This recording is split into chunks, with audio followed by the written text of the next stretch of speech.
po ng ating top 5 na lakan at top 5 na mutya dahil alas 12 na po ng gabi will make it kayo.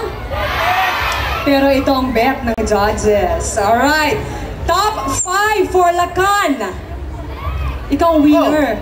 Masa naman? Ito na, top 5 na tayo. Alright, top 5 lakan. For lakan ng San Pablo. Candidate number 6.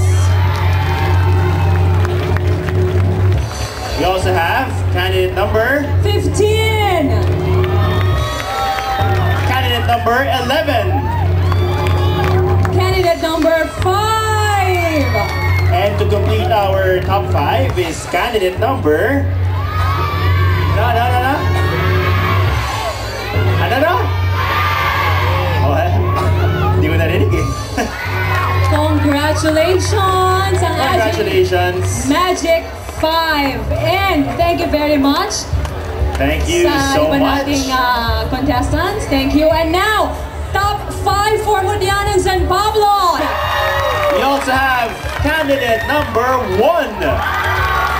Congratulations! Dahil kasama ka sa top 5, candidate number 5. Alright. We also have candidate number 15. 1-5. And to complete our magic 5, let's also call on candidate number... If we have 15, we also have 14. Congratulations. And thank you to all our lovely ladies tonight. Yan na po. Naku, top 5 na. Eto na. This is it. Okay. Start tayo sa mutya. So ito na po. Ito na. It all boils down to this part of the competition. It's time for our final question and answer portion. Nagtatago, hindi. Proud siya. Yan, okay. Ito yung ating tanong para sa ating Mutya ng San Pablo 2010. I'll read the question in English and in Filipino. If you will win the crown tonight, do you think it will make you a better person? Why or why not? Mas magiging mabuting tao ka ba kung sakaling ikaw ang magwawagi ngayong gabi bilang Mutya ng San Pablo 2010? Bakit o bakit hindi?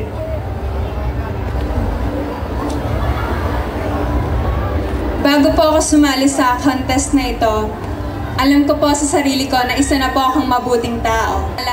Feeling ko po na ako'y panalo na.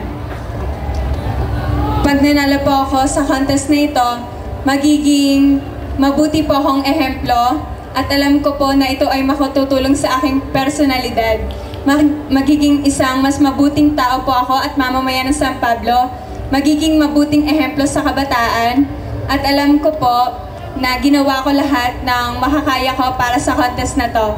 I have the beauty, the brain, and the confidence to win this contest. Thank you. Thank you, kay Dea. Alright. Number 11. Thank you very much. Dami. Number 1. Bernadette. Ay, si Bernadette. Nandito ba yung mga supporters ni Bernadette? Yun. Okay, makinig kayo mabuti. Bernadette, this is your question. If you will win the crown tonight, do you think it will make you a better person? Why or why not?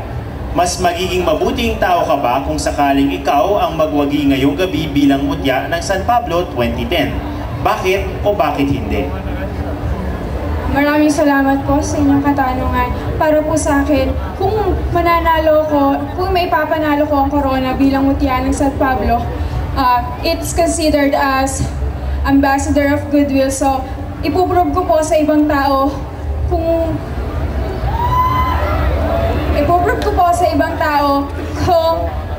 ano ang talagang katangian ng isang Mutya ng San Pablo at kung paano ako makikisama ng mabuti sa aking kapwa. Salamat po.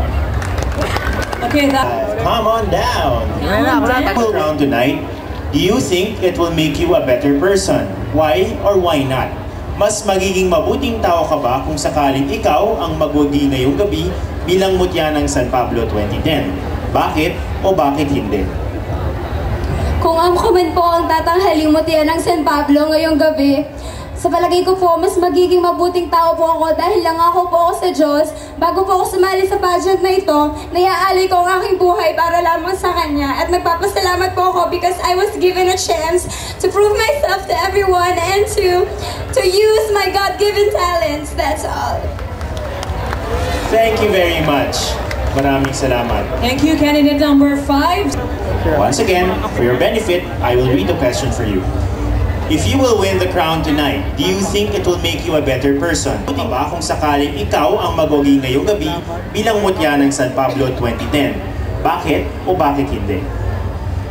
Para po sa akin, kung ako po ay manalo o hindi, ako po ay maaaring magiging isang mabuting tao sa aking mga paraan.